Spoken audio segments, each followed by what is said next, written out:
Hey Canada!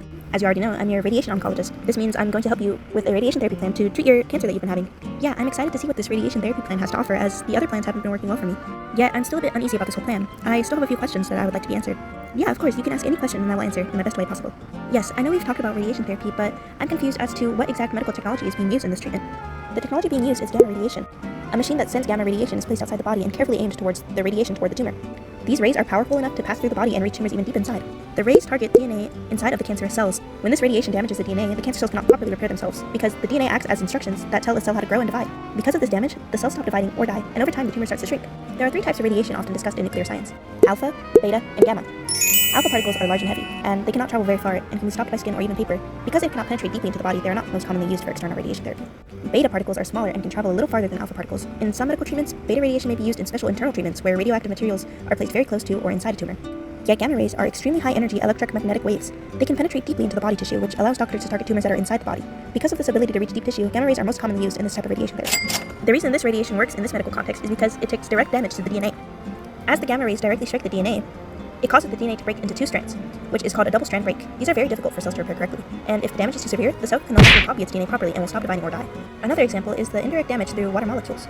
As you know, Canada, most cells are made of water. Yeah, I kinda knew that.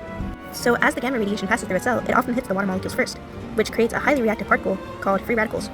And these free radicals can then react with important parts of the cell, including the DNAs and the proteins and the cell membranes. So when they attack, they cause additional damage that interferes with the DNA and the cell's ability to survive and reproduce. Radiation therapy is effective against cancer because cancer cells behave differently from the normal cells. Cancer cells divide rapidly and often have weaker DNA repair systems. So when the radiation damages their DNA, they are less able to fix the damage before attempting to divide again. This leads to cell death or permanent loss of the ability to reproduce.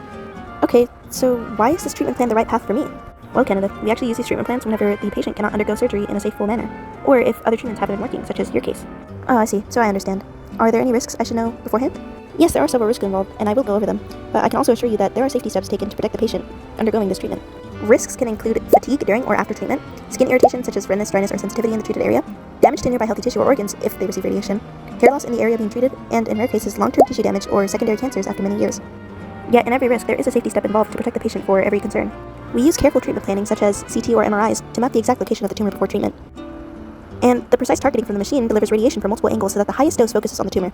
And on the doses, we create controlled doses, where the radiation dose is divided into smaller treatments over several sessions to reduce harm to healthy cells. And every procedure is monitored by a specialist. And also, because radiation can be harmful in high amounts, hospitals use several shielding methods to protect the patients, doctors, and even technicians during the radiation therapy. We use lead aprons, lead barriers, and lead-lined walls to block radiation from spreading to other areas. And also along with protective walls in treatment rooms, in designated spots with thick concrete or lead-lined walls. And we use distance and remote operation during radiation delivery to control the machine from another room using cameras and monitors. Being farther away greatly reduces the radiation exposure. The typical exposure limit includes 50 millisieverts per year as the maximum allowed radiation dose for an adult radiation worker.